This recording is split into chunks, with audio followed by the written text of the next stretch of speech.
У меня там видео есть, когда я подвеску дергаю, стук идет. Вот это стук, он от того самого болта, от балки, который фартук под радиатором крепит.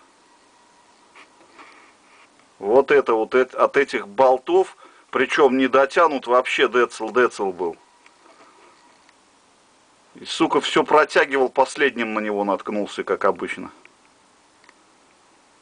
Но от него стук в подвеске, который у меня снят на видео. Хотите, открутите и проверьте.